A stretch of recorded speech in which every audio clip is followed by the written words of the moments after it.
Back in the old days, a refrigerator's freezer would frost up fairly quickly if you were opening them frequently to retrieve the food that they keep. Moisture within the air confined in the freezer compartment quickly collects on cold surfaces and freezes, forming frost. The more moist air allowed to enter the freezer compartment, the more frost would accumulate. That's one reason why keeping a good door seal is important. The same is true today. However, if everything is working properly, you never see any of the frost because of the invention of the defrost cycle. Needing to manually defrost your refrigerator every 2 months is not very convenient, so most modern refrigerators have this automatic defrost cycle.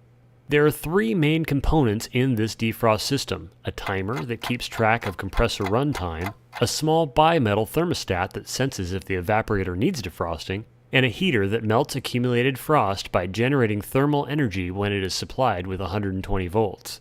It's not all gumdrops and rainbows though. Food cannot be preserved quite as long in an automatic defrosting refrigerator's freezer as it can in a manually defrosting one due to the short rise in temperature from time to time to eliminate ice.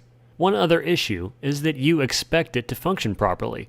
In the days of manually defrosting refrigerators, people would understand that they needed to let their appliance melt down every now and then to work properly. But today, if this unseen automatic system fails and frost appears, or that cool glass of milk you just poured is suddenly room temperature, people freak out because they don't know what to do.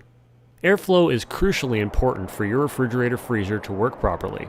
All cold air is generated in the freezer compartment, and then it is circulated and forced into the refrigerator compartment by a freezer fan called the evaporator fan. Cold air from the freezer is forced into the refrigerator, and the slightly warmer air in the refrigerator is forced back into the freezer area to have the heat that it contains removed. If either of these air passages becomes blocked with frost, or the automatic temperature controlling duct door, called a diffuser, sticks closed, the refrigerator will not receive any cold air from the freezer. And even if the evaporator fan is blowing cold air directly into the refrigerator, if the air return is frozen closed, it's like blowing through a straw with your finger on the other side. The defrost timer is supplied power by the refrigerator's main thermostat whenever the compressor is running. In this way, it calculates how frequently a defrost cycle may need to be performed. Most timers are set to initiate a defrost cycle after the compressor has run a collective 8 to 10 hours. Because the compressor is cycled on and off as needed by the refrigerator's control thermostat, this could take 10 hours if the compressor is running continually, or a few days if the doors stay closed. Most timers are mechanical. However, some models use a circuit board to perform the same task. A defrost cycle starts when the defrost timer sends electricity to a small thermostat attached to a cooling coil called the evaporator. For more information about how a refrigerator works, visit APPLIENCEAssistant.com. This thermostat is called a bimetal thermostat because it has 2 small contact strips that flex with temperature change to open or close a circuit. In this case, the bimetal thermostat closes, allowing electricity to flow through when it is cold. In this way, the refrigerator will not energize the defrost heater if there is no ice to melt. This thermostat is basically an automatic switch that is on when it is cold. If the thermostat is cold enough to be closed, electricity passes through it, allowing the heater to be energized. The heater temporarily becomes red hot, melting all the accumulated ice until the timer stops supplying power, or the bimetal thermostat warms up enough to open, breaking electrical flow. So now you know a little bit about how it works. Let's see what can go wrong in order of likelihood.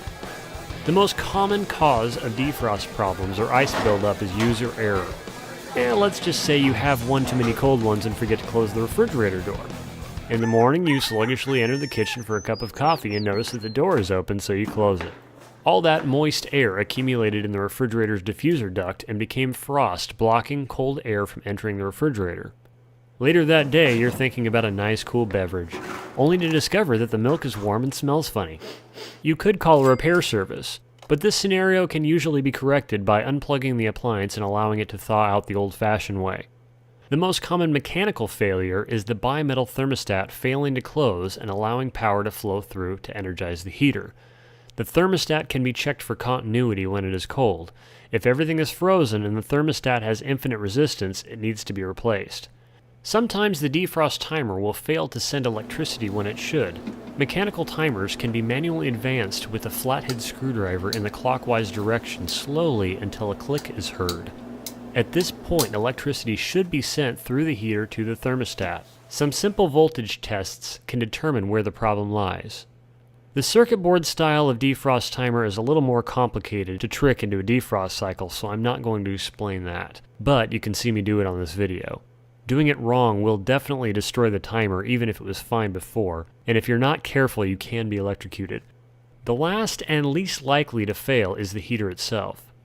To test the heater, unplug its contacts and do a resistance test. The defrost heater should have some resistance, however, an infinite resistance reading would mean that it needs to be replaced. The entire defrost circuit can be tested when the freezer is cold by checking for continuity from before the thermostat through the defrost heater. If the thermostat is closed, you should have a low resistance reading, and you can assume that the defrost timer is not sending electricity. I hope this video was helpful and saves you a bunch of money. For more information on using test equipment and appliance repair troubleshooting, visit applianceassistant.com. Thanks for watching.